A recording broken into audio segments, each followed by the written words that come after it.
All the goals, all the action here on BBC One now in Match of the Day.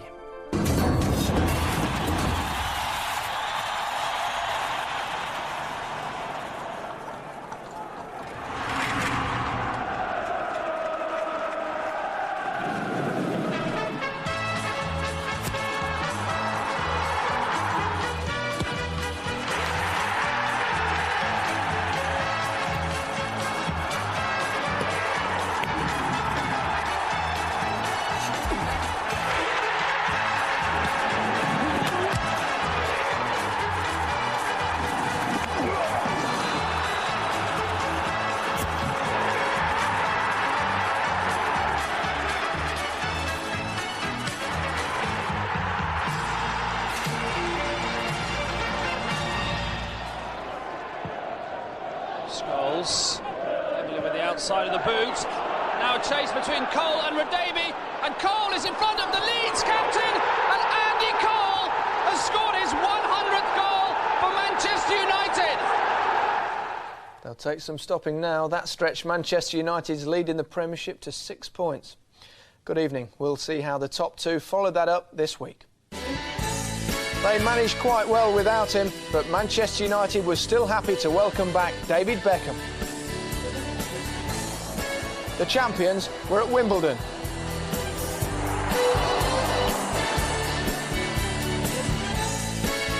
David O'Leary's not given up yet. His lead side were looking to bounce back at Middlesbrough.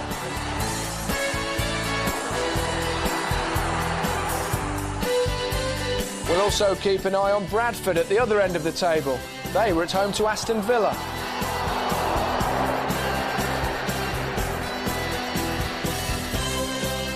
And we'll have the best of the action from the day's other games.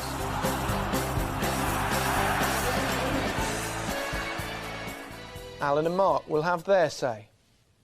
Now, at the end of a week that saw the loss of an English footballing legend, everyone in the game paid their respects today to Sir Stanley Matthews.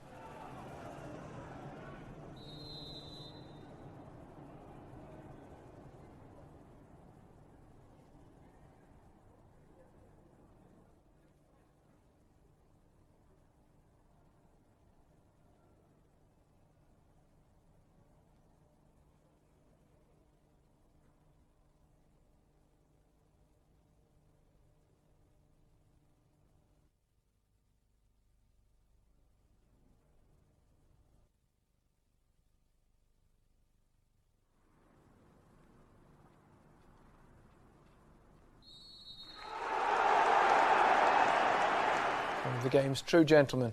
He'll be sorely missed. Now to the day's action, and we start with Manchester United's visit to Wimbledon. The commentator is Barry Davis.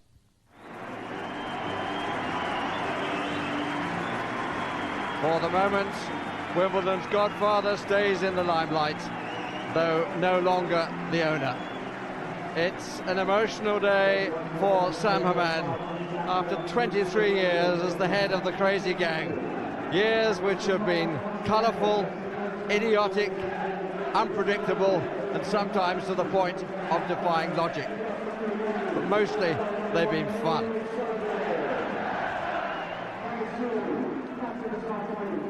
And it's fitting that he's greeted by a capacity crowd, albeit that the majority are here to support Manchester United, and very happy to see this man back on the team sheet. David Beckham restored to the side after being injured playing for England and suspended last Sunday from his club game at Leeds. Wimbledon side shows two changes from that beaten at Chelsea in their last match a fortnight ago. Marcus Gale back from the Gold Cup, and Neil Ardley replace Robbie Earle and Martin Anderson. Manchester United are without Roy Keane and Paul Scholes, who are both suspended, and Dwight Yorke, who's gone away again to play for Trinidad. Jordi Cruyff, who scored in this fixture, the equaliser in the 1-1 draw between these two teams at Old Trafford back in September, gets a rare start. And Ryan Giggs, who was ruled out of the Welsh team in Qatar because of a hamstring injury, is fit to play for his club. The man in charge this afternoon is David Ellery.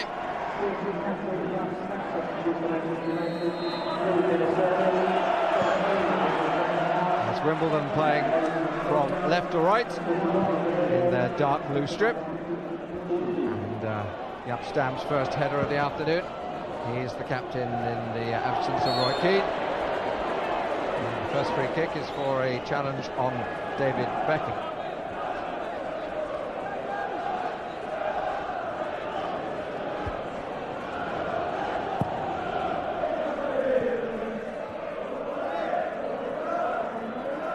Radisson happy to leave it to his goalkeeper Neil Sullivan, who's been beaten by David Beckham on the last 3 matches between these two teams here. Memory, of course, from the halfway line. It's a fixture that Wimbledon have only won once since they moved from Plough Lane to Selhurst Park. Away by Stam. Cunningham. That's a nice little flick on, and they all stood watching, and Wimbledon have the early goal from Jason Yuill. It was a very static 6-yard area. In by Cunningham. Very comfortable flick on, and no marking at all on Jason Yuill. Bosnich with his arms in the position of query at the end of it, just wondering what had happened. And not quite the start that those two were hoping for.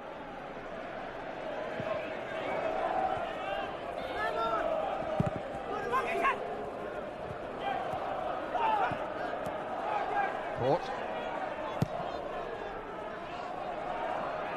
Stam. To Gale. Not quite sure why Bosnich didn't come all the way to claim that. Gale. It's quickly in by Yuill.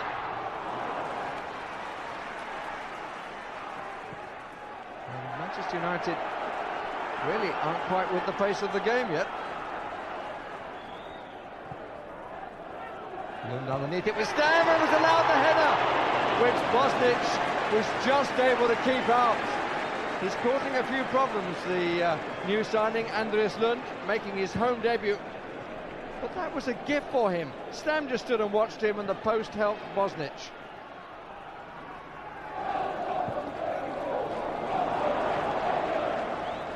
Lund.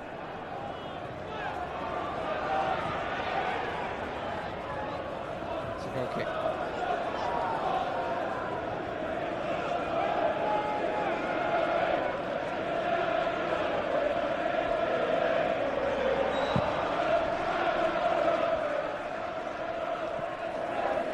Cunningham misjudging it, and Wilmot getting caught out.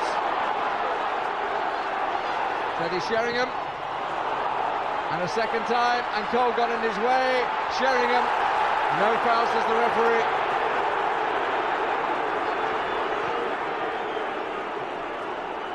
And it was all a bit of a mix, being stirred in the middle of the area. Sheringham denied initially with the shot, and then Andy Cole got in his way. Which won't have pleased either, I imagine. And that was considered shoulder to shoulder from Cunningham, and I think rightly so.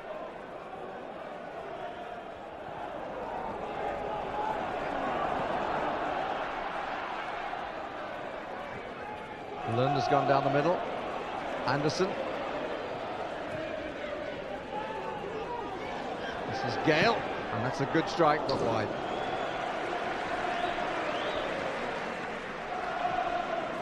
Plenty of options there for Wimbledon. Shot was a disappointment, as indeed was the performance of Jamaica in the Gold Cup, the reason why Gale came back early. Cole to Sheringham. And back again. Cole, that's a lovely little stab ball and a good save. Really came off his line well. Arms first, hands seeking. There's a great little pass here. And a good stop.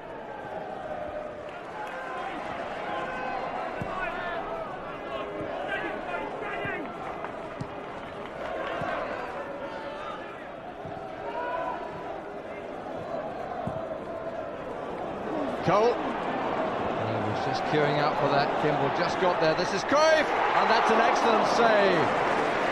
Really good stop by Neil Sullivan. Well, the referee, I have to tell you, was given a goal kick. But if he had a look at it again, he would change his mind. No doubt in my mind that Cruyff's shot was deflected by Sullivan's palm.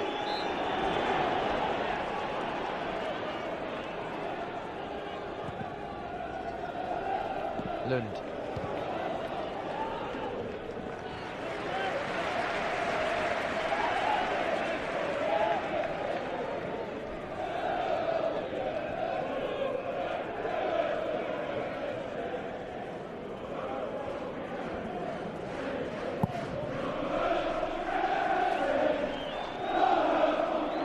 Caught.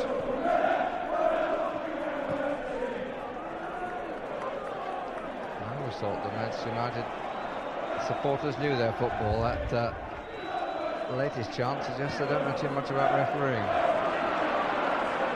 Ardley.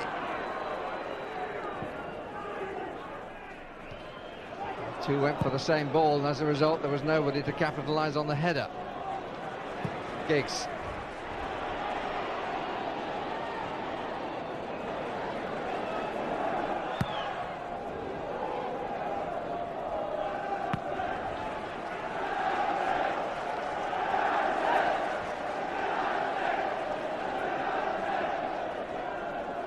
Giggs.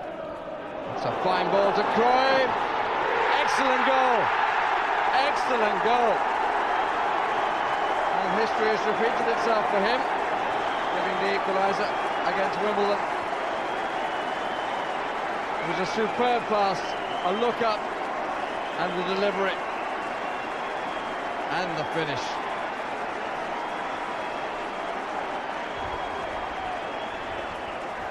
Really top quality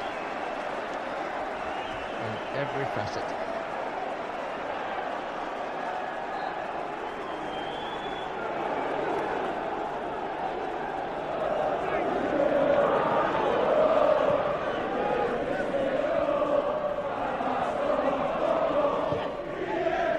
Caught. Again, he danced around a player when it wasn't really necessary, but it was a good strike.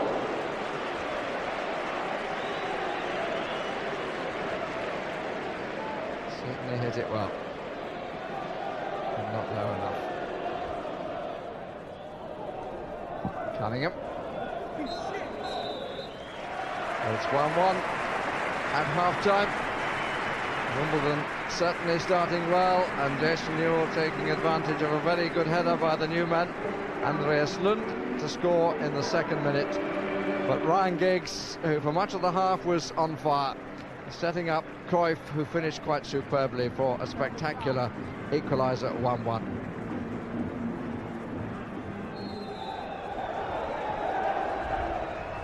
So away we go on the second half. It's a testing week for Manchester United, or 8 days. This fixture, and then back in the Champions League in midweek, home to Bordeaux, and then at the weekend they play Liverpool. This is caught. Cunningham. Lund.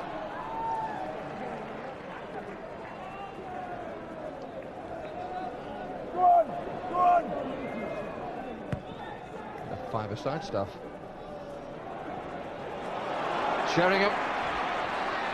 Beckham making a good run down the middle, now pulls out to stay at the back of the area. Still available for Sheringham, or now Giggs. But Butt finally coming into the position that had been vacated by David Beckham. Just a bit off the outside of the boot, I suspect. Egil Olsen, the Wimbledon boss, on the field.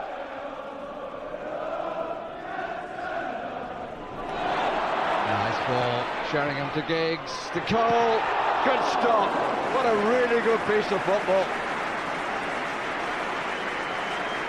Sheringham to Giggs to Cole, and Sullivan a very good parry on his near post. Stam trying it there. Not the best of headers by Court. He's allowed a second one without challenge.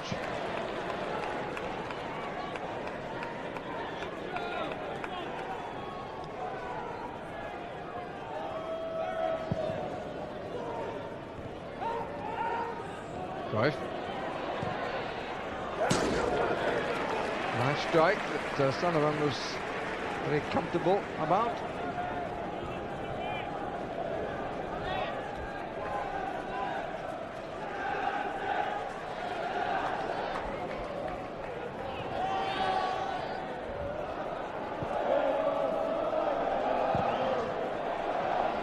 Hardley. Gale. It's better. He's got Kimball behind and he's given... Oh, Kimball gets it back! And that's a goal by Court! And Manchester United are stunned. Phil Court makes it 2-1 from an attack that really didn't suggest it would end as it did. Kimball given the second chance to cross it, and the glancing header to which Bosnich reacted rather late, and Wimbledon lead.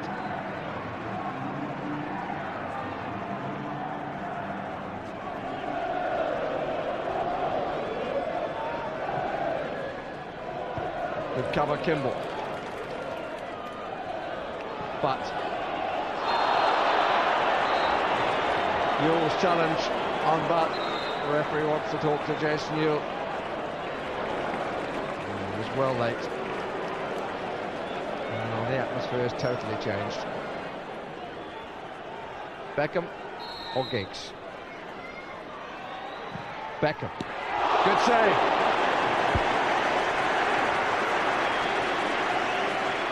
It's had a relatively quiet game, David Beckham. Well, that was a good free kick, which was very well saved. Had a good match, Neil Sullivan.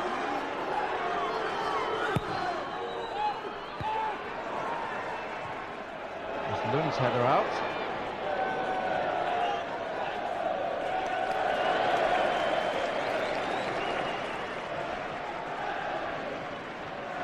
Four or five really good saves. And got across well. Turn that one away.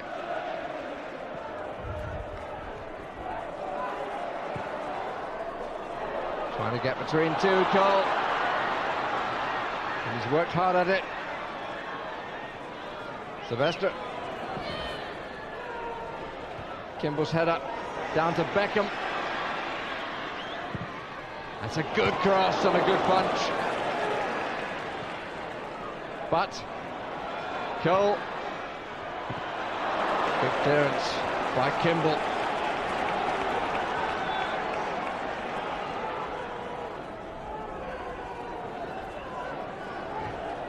.50 minutes left. Wimbledon 2, Manchester United 1. 4 defeats in their last 6 games for Wimbledon.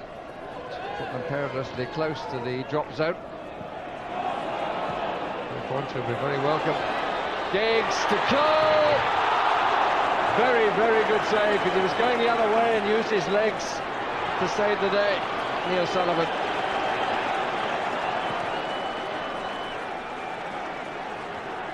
Giggs' pass once more. Cole, and a deliberate shin away by the goalkeeper. Now, is it to be the final victory for him? Anderson to Anderson. That's a good ball to Court. Oh, fine strike and brilliant save. Tight angle. He hit it really well. And it was turned away well by the Australian goalkeeper.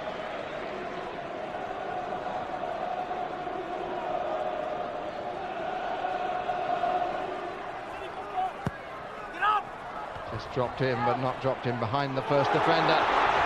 And Giggs nicks it. Look at this for a run. Length of the field. And here's Cole. Yes! Oh, that's wonderful. Cole celebrates, but the man who deserves the credit is this man. He nicked the ball at the beginning, Ryan Giggs, and at the end, there was that moment when he feinted to shoot, pulled the ball across the two defenders who had been drawn to him, and Cole took full advantage with a fine strike.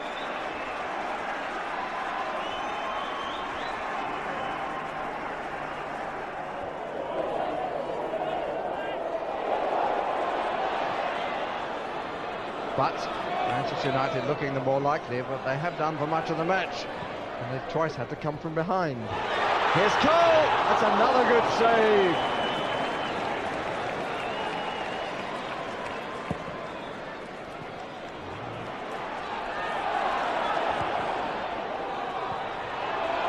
Oh, and just wide of the far post.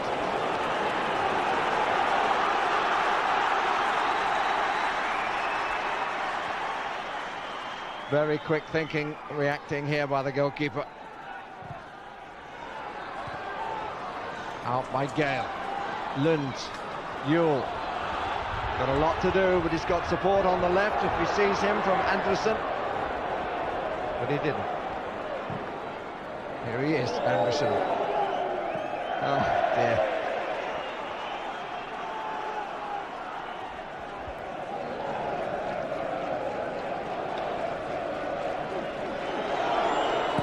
Last chance.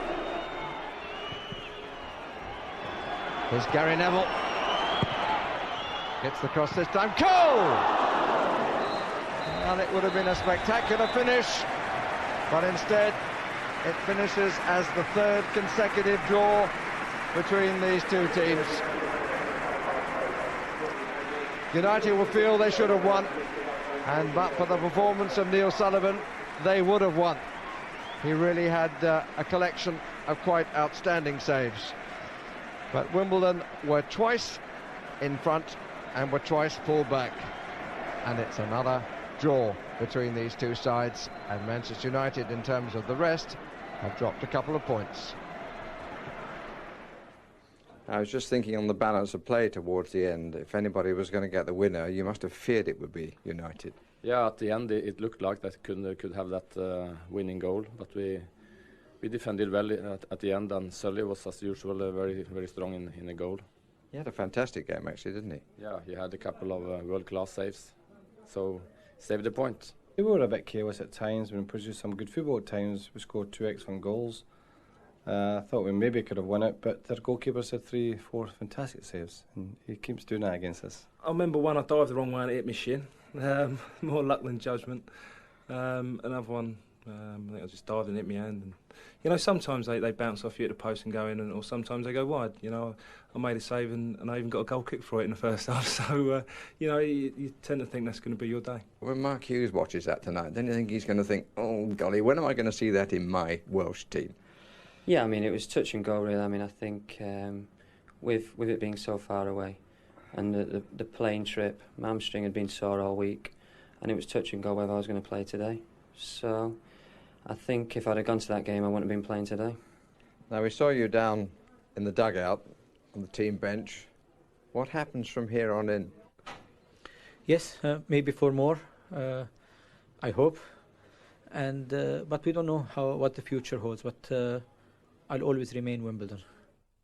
I'll bet. United not at their very best, Mark, but you've got to give credit to Wimbledon. Yeah, obviously with Sam Hammam leaving, it's the end of the crazy gang, but it certainly wasn't the end of the Wimbledon spirit and thing that's dragged them up from the bootlaces from the lower divisions. And you know, there's still lots of pace about them, lots of power. They'll give you a game. If they suss out a weakness, they will play on it. But I think certainly with Manchester United today, they seem to have one eye on the Champions League. It's coming up obviously in the week.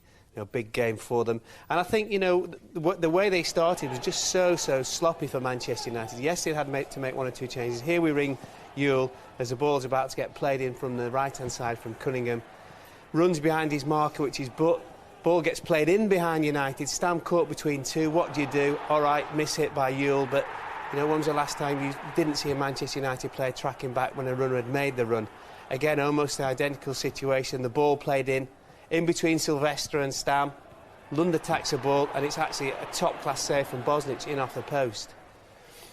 And this was Bosnich, and the problem here for Manchester United, they just made so many mistakes in this instance. Bosnich, first off, Stam does well, he shows his man to the byline, he's going nowhere, so you know he's going to cut back.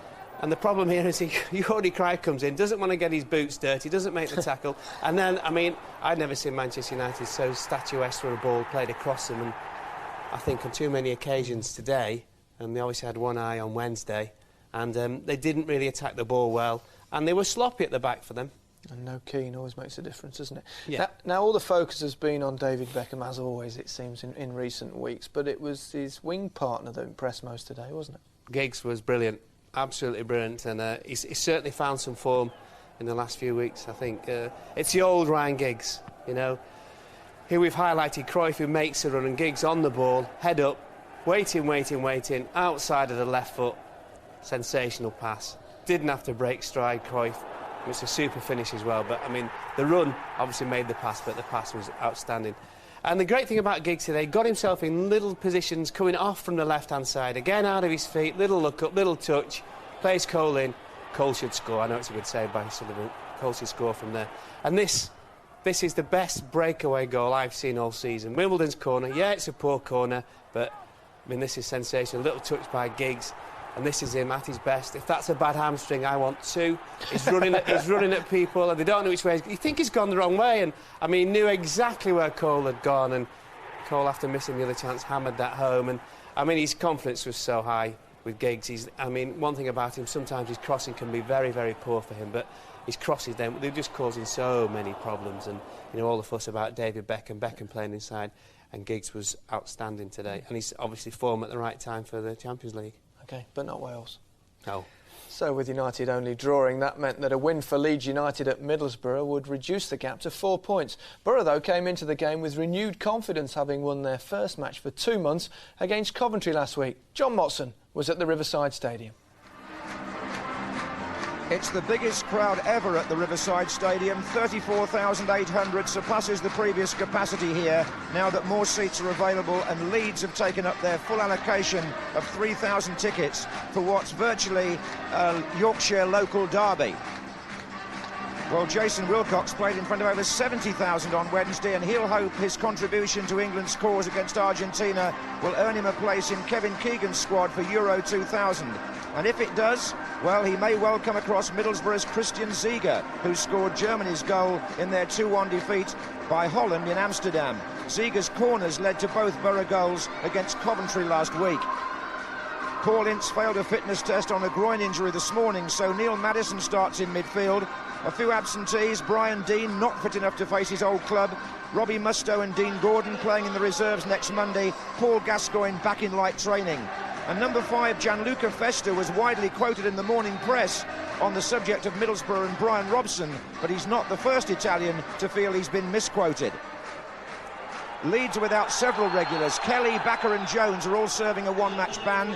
Batty and McPhail injured. Bridges only fit enough to sit on the bench. So in come Alfie Haaland, Danny Mills and David Hopkin. Uriah Rennie starts a match which Hamilton Ricard, straight from the kickoff, tries a shot.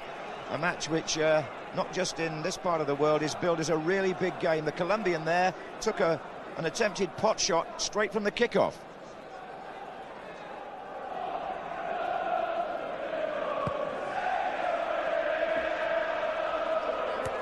Mills, Campbell, Harry Kewell up front again with Alan Smith. Here's Kewell now, number 10. Mills has moved up on the right-hand side. Lee Bowyer in the penalty area. Kewell shoots. Oh, it's come back off the offside. The flag's up. The flag's up. The goal will not stand. Leeds look across at the assistant referee on this side, and he has got his flag up. It's Darren Drysdale whose flag rules out the effort. Well, certainly Lee Bowyer thought he'd scored. He didn't see the flag when he put the ball in the net or just afterwards, but it was certainly up as the 3 Leeds players were in a goal-mouth position. That's Mills. That's Kuhl.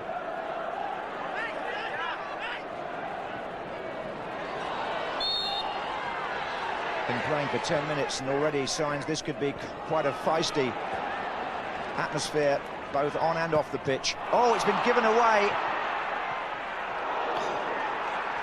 Well, Lee Bowyer is starting to wonder what sort of an afternoon he's going to have. A goal, or what he thought was a goal, wiped out in the first minute. And now, after a poor defensive clearance, it just flies away from that post. And it's away by Radebe. Juninho. Still no decision on Juninho's future at the end of the season. Middlesbrough have an option to buy, or an option not to. Here's Campbell, this is Juninho. Oh, that was a good effort by Ziege. Hit it with his right foot.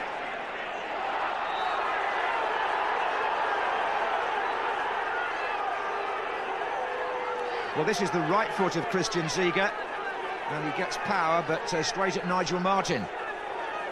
And David O'Leary choosing to sit in the stand at the start. Harry Kuhl coming in between two defenders. Oh, and he's got support here from Smith, and he's got a man free to his right. Well, Bowyer is causing all sorts of trouble because he's cropping up in unmarked positions. He it was whose effort was disallowed early on. He's had two since then. This is Smith laying it out to Bowyer. No wonder he's got 10 goals from midfield this season. He's got a real eye for it. Cooper forward. Juninho. Well, one has to ask the question, is he quite the same influence second time round?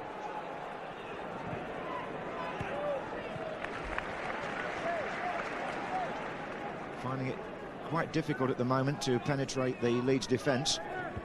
This is Ian Hart. Oh, that's a good little turn by Alan Smith. He's got Bowyer in the middle inevitably, and Lee Bowyer's here with the header, and it's come back off the bar, and oh, it's come to Mills. Middlesbrough not clearing. Hart! Oh, straight at Schwarzer. Well, Bowyer must wonder what he's got to do to score. It's a good cross by Smith. This really stood the ball up off the bar, and even then Middlesbrough didn't clear it properly, and in the end Mills got a shot in, and finally Hart did.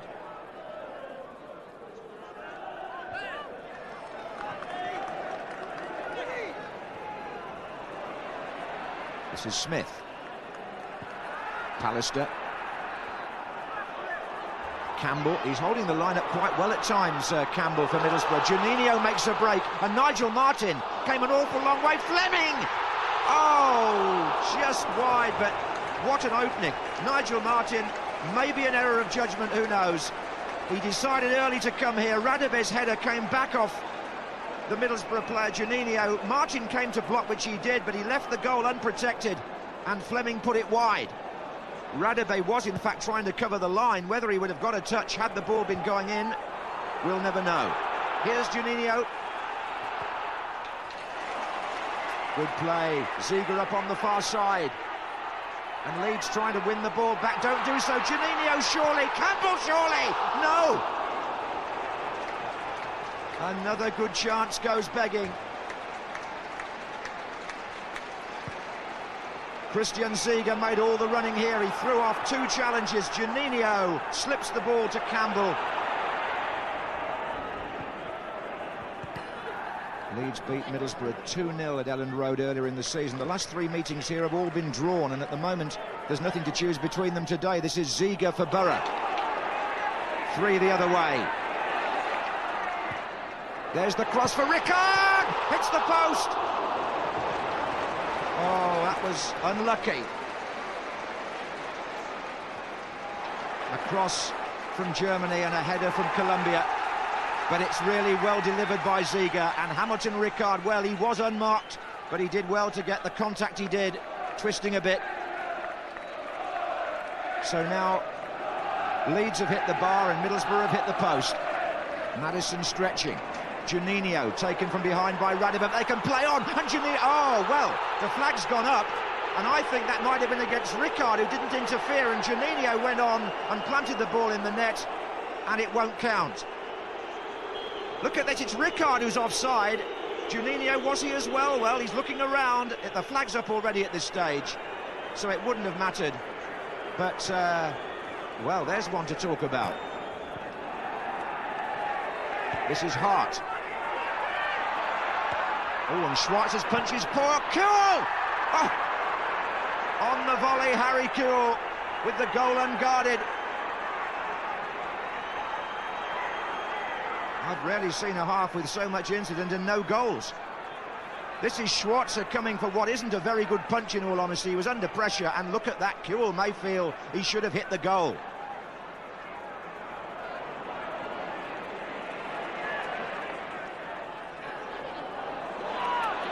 Good turn by Campbell, and he got it back from Ricard. Andy Campbell, Juninho's coming up to his left. Hamilton, Ricard! Good save by Martin. Hooked back in by Fleming. Well, Middlesbrough again ruining a missed opportunity, but full marks to the international goalkeeper, because Ricard was clean through.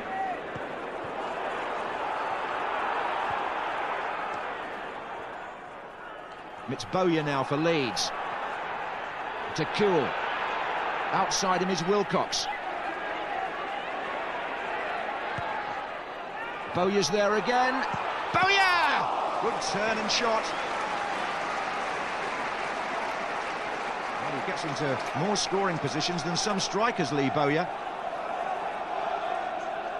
Turning against Pallister there.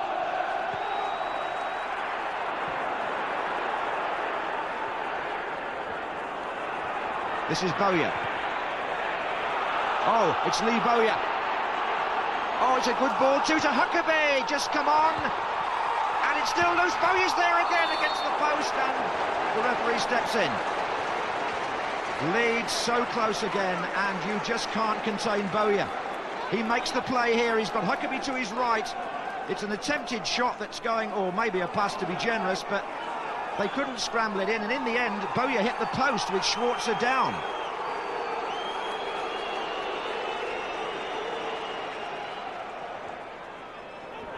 Here's Kuhl again. Oh, and Huckabee's offside. Offside.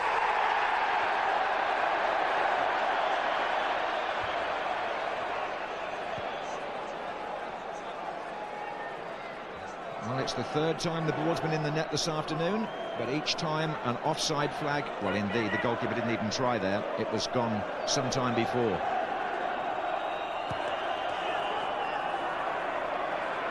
Jason Wilcox in his central position. He's got Hart and Kuhl to his left, Bowyer to his right here.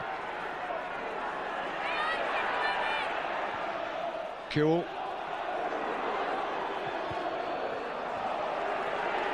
Comes back off Somerville. Kuhl again. Hart.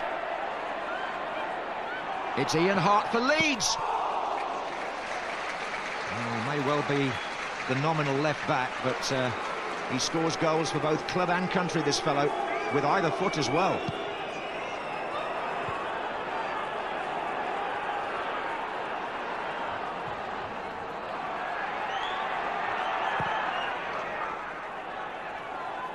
Substitution imminent by Middlesbrough. Maddison looks as if he may have taken a knock. Oh, and it is Huckabee with a great chance. Oh, he could have perhaps taken it on if he'd known.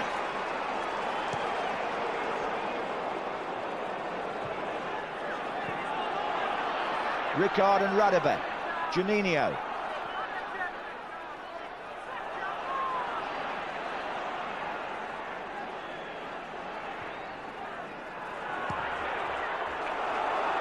That's Armstrong, and he's found Juninho. Ricard, nobody to his right, but he's been brought down by Haaland. Yellow card coming out. Yellow card coming out for Alfie Haaland. Bringing down Ricard, who would have moved into some space on that side if he'd got away. It's a free kick, very central.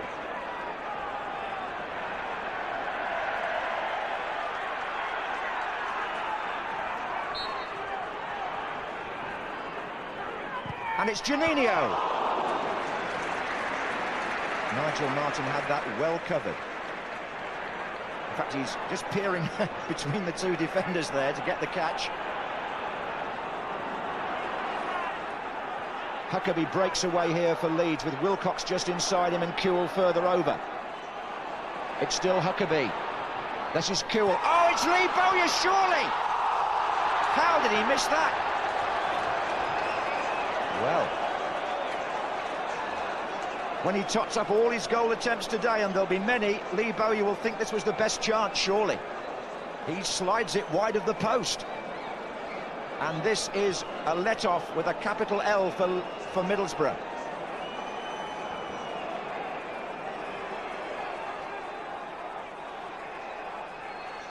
Brian Robson trying to get some instructions out here.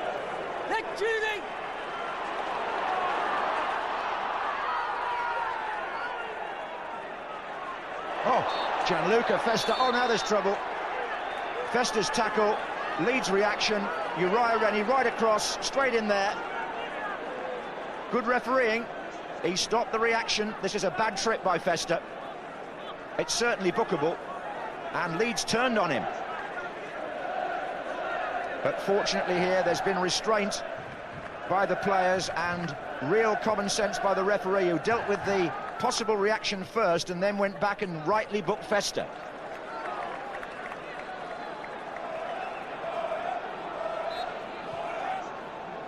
Eddie Gray to the left of David O'Leary.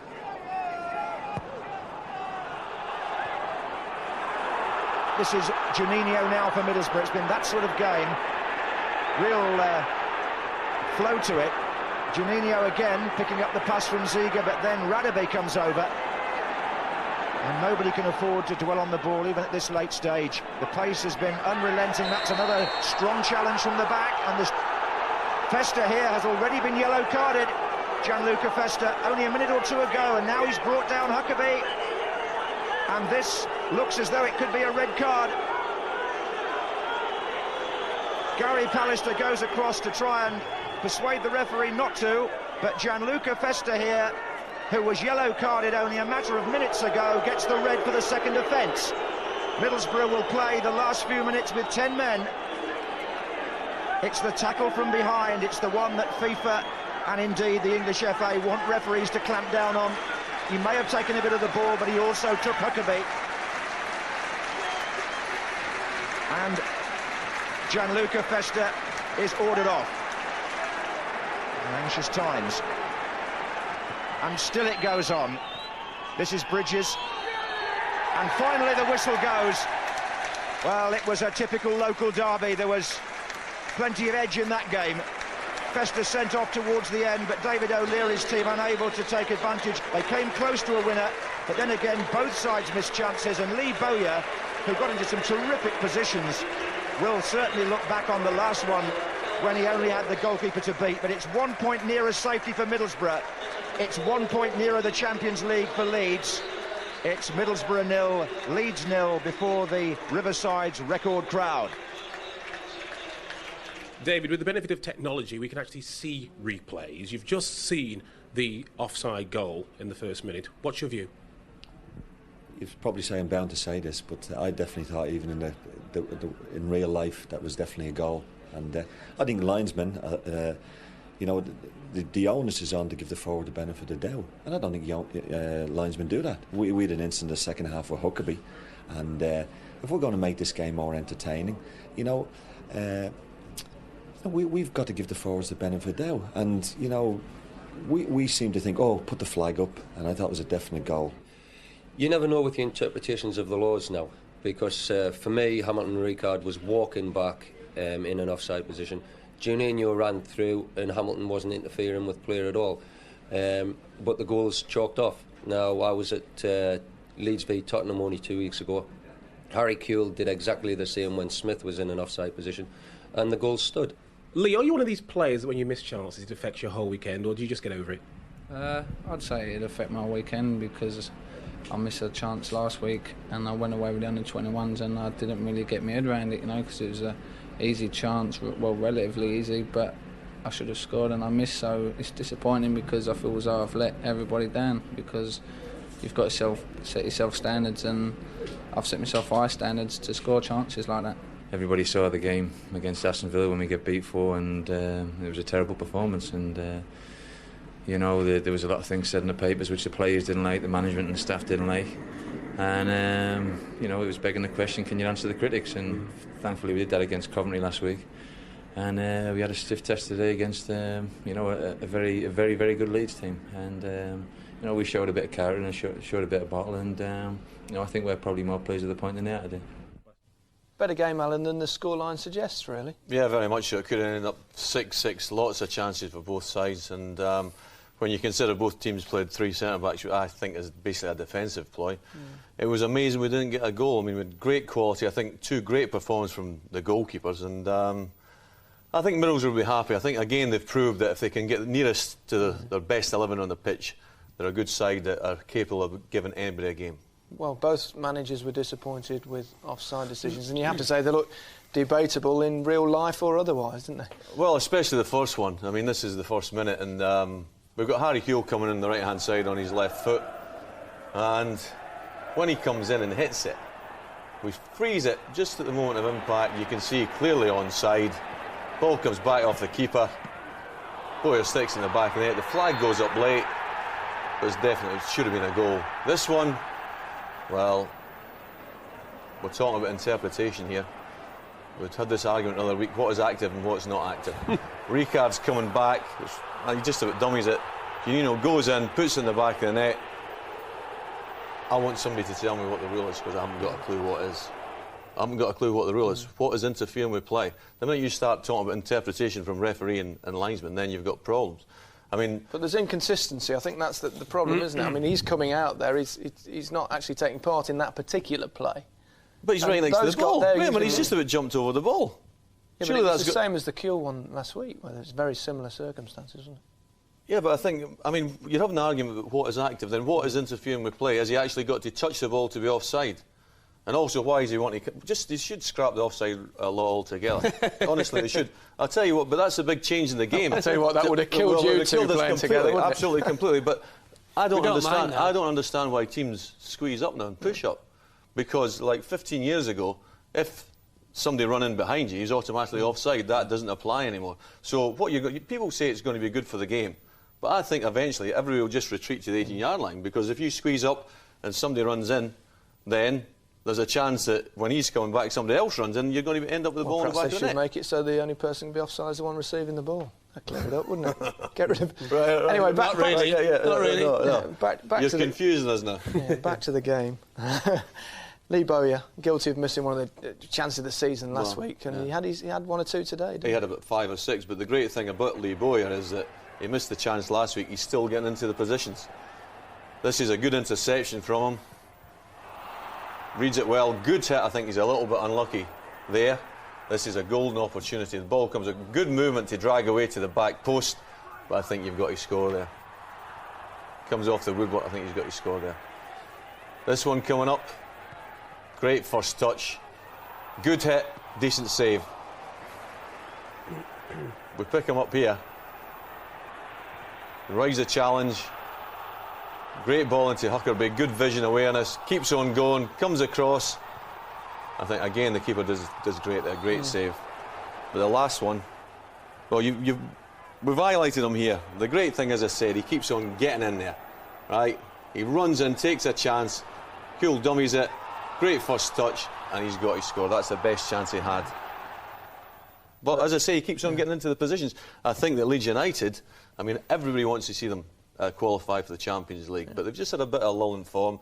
I think the next 3 games are vital for them. They've got Coventry and Wimbledon at home and Bradford away. It's imperative they start winning, and quickly. OK, thanks, Alan. Now, news has broken this evening that Alan Shearer has announced his retirement from international football. The England captain, still only 29, will call it a day after this summer's European Championship. He was, though, in action for Newcastle this afternoon against Sheffield Wednesday, as Gerald Sinstadt reports. Whatever thoughts about the long-term future may have been in his mind, Alan Shearer at Hillsborough was his usual self. And sadly for their supporters, so was Sheffield Wednesday. Ferguson's header was only hopeful, Wednesday's defending was hopeless. Kevin Gallagher scored. There may have been a little nudge in the back on Atherton, there could be no other excuse. And it wasn't just Wednesday's defenders. Within a minute, Nicholas Alexanderson offered Gérald Simon the equaliser. Offer declined. You don't get relegated for a single error, but one by one they begin to add up. Then, couldn't you have predicted it, Rob Lee's pass and Wednesday's defenders allowed Shearer to remind England what will be missing next season. It was his 24th since August for his club, who've now lost only twice in the last 17 games. But back in the northeast later tonight, Shearer's decision was still top of the topics. In my opinion, he could have gone on at international level perhaps another 2 seasons, 2 years, perhaps. But he wants to come out of it at the very top when people remember him as a fantastically, great international player. I applaud him for that. Not yet 30. Alan, how surprised were you at that decision? Well, I suppose I'm surprised to a certain extent because, like Bobby Robson says, I think that, he's scored about 28, 29 goals this season. I think he could have gone on for a bit. But certainly, I don't think there's been a top-class striker with his record had so many doubters over the last 2 or 3 years. I mean, if you look at his record this season, playing in sometimes a struggling side at Newcastle, he has had the doubters. I think the press and media have had a go at him, but you can put up with that. I think once your own supporters, and I'm talking with England supporters, start doubting you, then you've got a problem. And I think he's looked at that and thought, I'm going to go to the top. Why do you think that's the case, Mark? I mean, his record speaks for itself, but he has had a bit of stick. Why do you think that is? I think it's a clever decision insofar as, very clever to go out at the top. I don't really know, Gary, to be quite honest with you. And I'm just wondering about the scenario going to Euro 2000. What if he ends up top scorer? Those 5 or 6 must be a tremendous, please stay, Alan, please stay. Well, you're allowed to change your mind. Well, exactly. So maybe he's going for the double whammy. Maybe he's going to score 4 or 5 in Euro 2000. The whole country's going to go, please come back and play for England. But it's very, very early for such a talented player. But especially with a man who's so hungry to score as well. Why make the decision now, Alan? Why not make it at the end of the European Championship? Well, exactly. Well, I mean, that's the strange bit. I mean, really, he should have waited at the end of the European Championship, but Alan Shearer is a very single-minded man. He makes a decision, he thinks, right, I've made it now, I'm going to say it now. And that's exactly what's happened. OK, well, he's certainly been underappreciated. Right, let's check out the form of 2 more of the Carling Premiership's top 5. Chelsea return to Watford, but first here's Arsenal against Southampton. In today's Highbury programme, Tony Adams wrote, I think the team have missed their captain. In training, he said, he'd rattled a few cages. And it showed. When Dennis Bergkamp slipped Freddie Ljungberg in for the opening goal, the intentions were plain. Adams himself then carried the ball from defence to feed Silvinho. The cross for Bergkamp was just how the Dutchman likes them. The corner shortly after half-time lifted Southampton. Dean Richards was at the far post to meet Klaus Lundekram's flick on. But Arsenal came back to make chance upon chance. Only one was converted. Ljungberg's curling effort, Patrick Vieira's jump. It looked a close call, but the Frenchman happily admitted later that he'd made no contact. The second goal for Ljungberg rightly made man of the match. He did very well and is improving. He had a difficult start when he arrived last season, but he's improving this season, and I must say he's one of the improved players of the season, because last season he had some problems to adjust to the Premier League, but this season he gets stronger every time and he's working very hard and has a great spirit. Watford beat Chelsea at Vicarage Road earlier this season, and with the Champions League about to restart, would Chelsea's minds begin to wander again? Apparently not, as Marcel Desailly, back from midweek duty in Paris, scored within 2 minutes. Watford, though, were giving as good as they were getting. They have a great record at Stamford Bridge. They've only lost there once in the league, back in 1979. Here's Alan Smart hitting the bar, and Mark Williams failing with the rebound. But Smart was to go one better 6 minutes before half-time. Ed de Hoy, needing just one more clean sheet to beat Peter Bonetti's club record 21 in a season, only parried it to Smart. In the second half, Watford continued to impress. They had several more chances, the best of which came from Robert Page, but this time De Hoy showed he's just as agile as Bonetti was. But as is often the case when you're at the bottom, Watford lost this game when Chelsea got a goal somewhat against the run of play. They broke quickly, Didier Deschamps found Dan Petrescu, and he laid on a perfectly flighted cross for the young English left-back John Harley. Honestly, you feature him in Football Focus, and he goes and scores his first ever goal a few hours later. All I remember is just sprinting, and I was out of breath for about 5 minutes after that, but I didn't have to do anything really. It was just a great cross from Dan, and I meant to head it in the bottom corner and it's gone in the top corner. So no, it was good fun though, I liked it. Now, both West Ham and Everton are currently in the middle echelons of the Premiership. If their seasons aren't to end in mid-table obscurity, they need to make a move now. For the Hammers, Paolo Di Canio failed a fitness test and Frank Lampard was suspended. So in came Paul Kitson and Mark Keller. Sasa Ilic, on loan from Charlton, took over in goal, while Stuart Pearce played his first game since breaking a leg in September. There was no place in Everton's 16 for Don Hutchison following the breakdown of contract talks. He was replaced by Michael Ball. Mark Pugac saw this one. Ferdinand with the throw. It's Cole battling for it with Collins. And then the free kick goes the way of Everton. One chop the aggressor in there. Now Unsworth. And Ilic decides to come for it and doesn't get it, and Barmby should score! Well, Sasa Ilic, the on-loan keeper from Charlton, decided to come for this cross. Campbell was a distraction, and Barmby the goal scorer.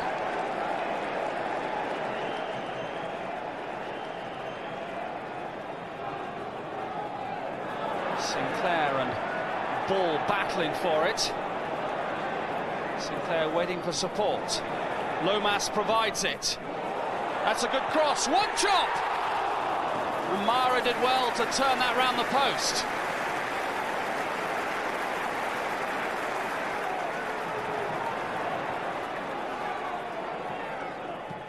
Barmby to Xavier. And then Collins. This is good football from Everton. And Collins again on his favourite left foot. Oh, terrific shot from the former Scotland international, John Collins.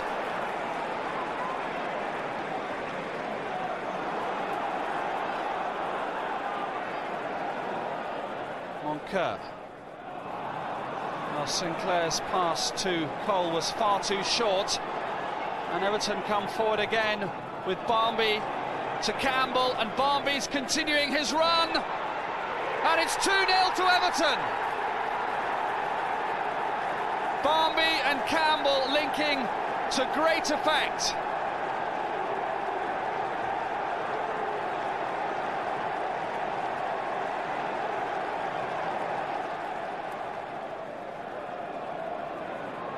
Pembridge chasing the pass from Unsworth.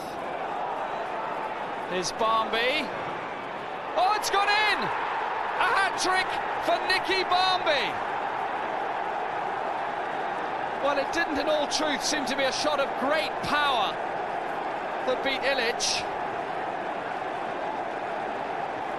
But maybe just that little deflection there, enough to wrong-foot the keeper. Sinclair with the free kick. Kitson off the post.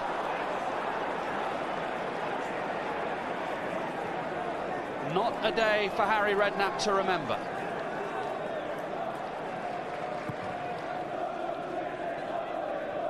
Campbell with the flick. Oh, Ferdinand and Ilic, a total breakdown in communication.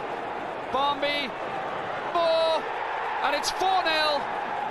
And West Ham's humiliation is complete. Joe Maxmore scores his 6th goal in 7 games. When was the last time you scored a hat-trick? Training.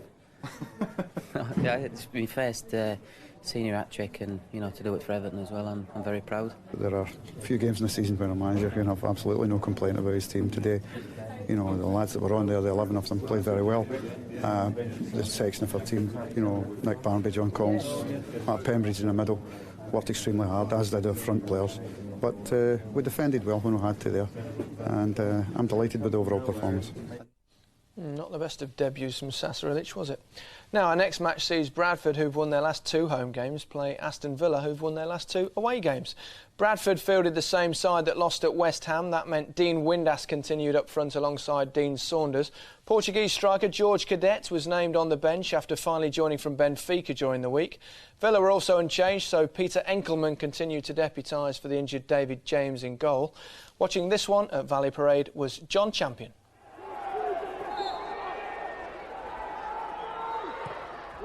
Carbone's kick. Now Saunders, who has to hold it up. Oh, and McCall couldn't change direction. Carbone. Merson. Rare moment of quality, at least of invention, in a game that so far has been largely lacking in a number of departments. And Merson will take it short to Carbone.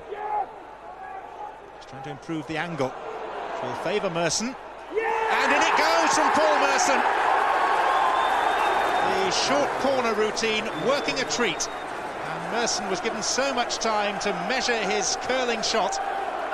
He really is in prime form at the moment. Beagrie. Windass and Lawrence both in the centre. Alan Wright. And the header came in from a difficult angle from Gareth Whalley. It was almost a slow motion save from Peter Enkelman.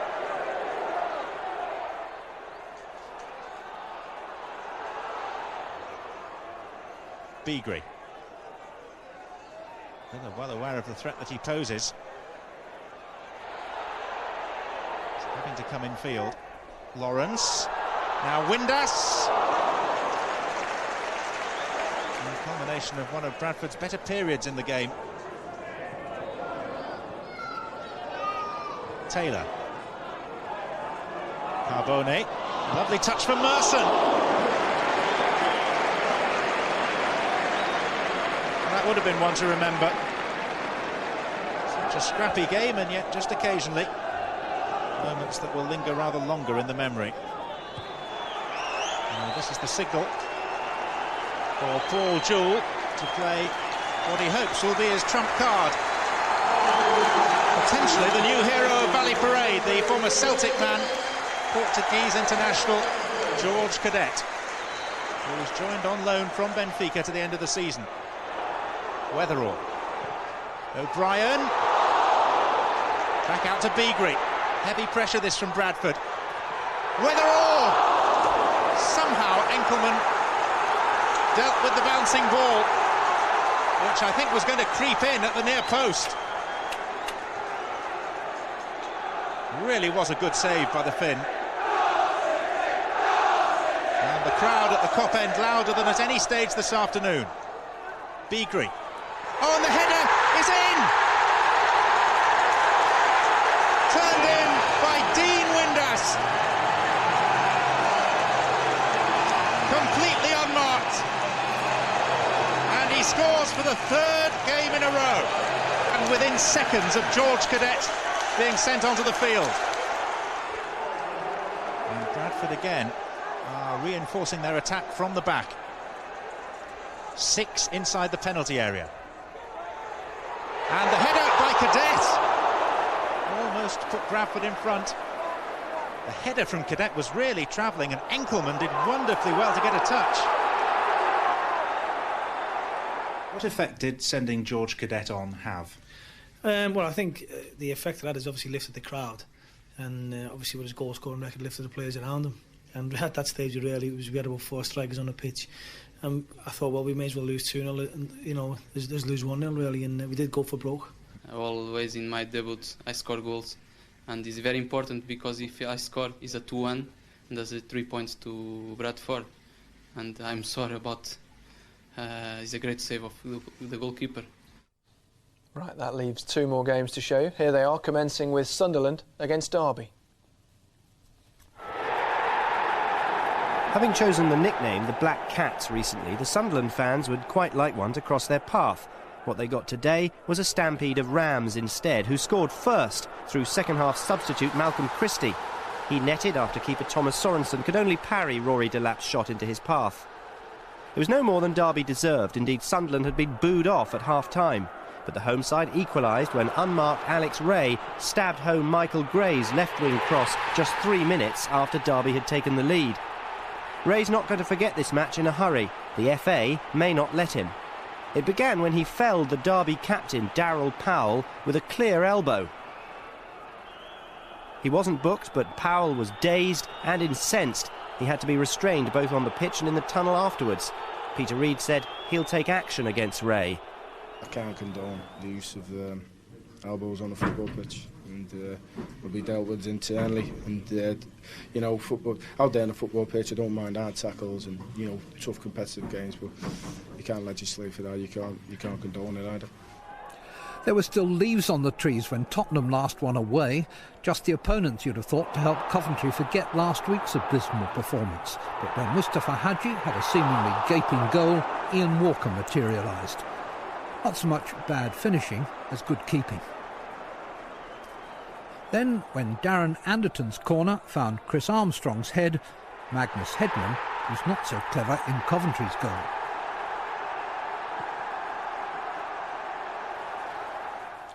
Gerald Sinstadt and Ian Payne reporting there. So Manchester United stays 6 points ahead of Leeds. Arsenal move back above Liverpool into third. Liverpool didn't play today. Their next game is at Old Trafford on Saturday. There's now a 6-point gap between Chelsea and Sunderland. Everton are up to 7th after a third straight league win. Watford are still to win this year. Sheffield Wednesday are just 2 points better off. Those two are now some way adrift. Goal difference continues to keep Derby out of the relegation zone. Then come Southampton and Wimbledon.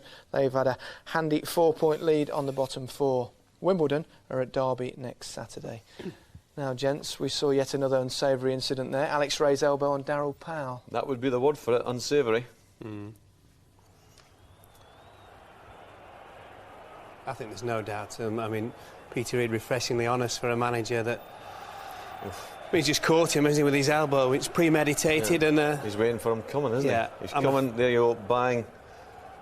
And, you know, a lot of the time what happens there is it's born out of frustration, but Alex Rae's just scored the equalising goal. You know, the ball's there, he doesn't even need to go towards Pearl. Elbows come up, and Pearl is nowhere near the ball. It's bad enough if Pearl's at the ball and he's elbowed him, but Pearl is about 3 yards away from the ball, the elbows come up, and it's just... And there's no place in football for that sort of conduct. There'll be an envelope postmarked Lancaster Gate on the way, I would think, Monday. I think so. Allegedly there's a bit of atmosphere left over that. Oh, you can understand why. Yeah. I mean, if you're on the end of that, you're not going to be happy, are you? Well, as we know, you just cannot protect yourself from an elbow in the face. There is nothing you can do, and obviously it's got to be stopped. But considering everything that's gone on in recent weeks, the game just doesn't need it. Thanks. So that's it on the day that Alan Shearer announced his England career would end, following this summer's European Championship. Let's hope he bows out with a few more of these. Good night.